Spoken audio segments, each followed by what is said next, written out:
I want to read one more verse in Romans 1, and we'll wind it out.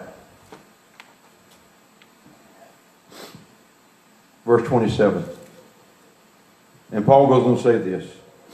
Likewise also the men, leaving the natural use of the woman, burn in their lust for one another. Men with men, committing what is shameful, and receiving in themselves the penalty of their error which was due. Men also turn from natural relations with women. And the extended Greek says they were set ablaze, burning out, consumed with lust for one another. Men committing shameful acts with men and suffering in their own bodies and personalities the inevitable consequences and penalty of their wrongdoing and going astray, which was their fitting retribution. Paul sounds harsh there, but he's making a very solid statement and a plain point here. I don't wonder. They spit these statistics out all the time. It doesn't surprise me that the rate of suicide is higher among the homosexual community. That doesn't surprise me. That doesn't shock me. That's not shocking at all. That the rate of suicide. And people say, well, it's because they're so oppressed and they're so persecuted. And people, listen, y'all hear about this guy that was on some TV program or something. Anyway, he supposedly got attacked by two guys and got beaten and attacked up in New York. And they said it was a hate crime. And he was attacked because he was homosexual and all kinds of stuff. Well, come to find out, the truth finally came out this week. And this guy's looking at up to 3 years in prison now for faking that story. Most of these stories about things like that, most of them have to be manufactured. It's very rare anymore that takes place because of a hate crime. Well, they call it a hate crime. I don't like that term. That unleashes a whole lot of other things. But he faked it to get some kind of publicity or some kind of attention. Well, he got attention all right now. He's looking at 3 years in prison. And he ought to get it for trying to conjure up something that's not there. But listen, that's not why they commit suicide. It's not because of the immense persecution. That doesn't have any, it may have something to do with it. That doesn't have the bulk of what it is to do with it. That's not the bulk of it. The bulk of it is simply this. They're running contrary to the will of God. And it's messing with their minds. Look what Paul says. Look at the extended Greek. Listen to what extended Greek says. Men committing shameful acts with men and suffering in their own bodies, first of all. They suffer physical maladies.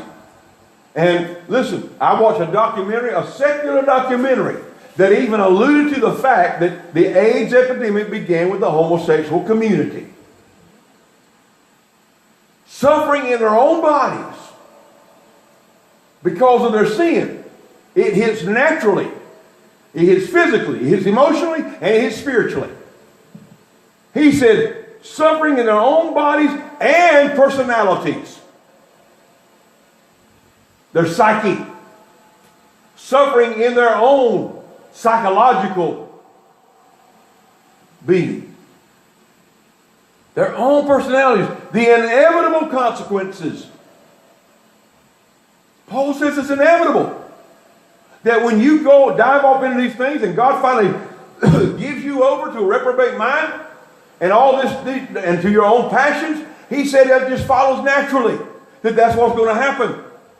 He says consequences, inevitable consequences and penalty of their wrongdoing and going astray, which was their fitting retribution. In other words, they brought it on themselves. I don't mean to sound discompassionate. I don't mean to sound like I don't have compassion. I do. But listen, folks, people bring things on their own selves through what they commit and what they do, whether it's homosexuality, whether it's drug abuse, alcoholism, whatever it is, adultery, fornicating, whatever it is. They bring their maladies physically, emotionally, and spiritually. They bring it on themselves. Why? Because we're responsible to make the right choices. I know I'm preaching to the choir. I know that most of y'all already know this. This is an old hand to you, I'm sure, and you already know this. But we need to be refreshed on it, and you need to tell somebody else. You need to carry this message to somebody else that needs it. Because I won't speak to them, you will. And you can do it in love. But they need to know, listen, I'm concerned about you. I don't want you to end up destroying yourself. One of the beatingest things to me, just for example, someone who smokes, and you're trying to tell them, you need to quit that smoking. And they get all upset and mad, well, you need to get off my back. You just need to leave me alone. But you're doing it because you love them.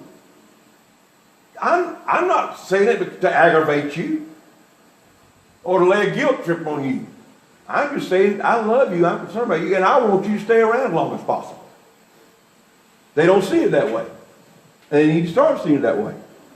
So, despite the claims to the contrary, there's no scientific evidence that's been found that homosexuals are, quote unquote, born that way. There is no gay gene. In fact, God's word is very clear that sexual activity is to be only within the bonds of marriage between one man and one woman.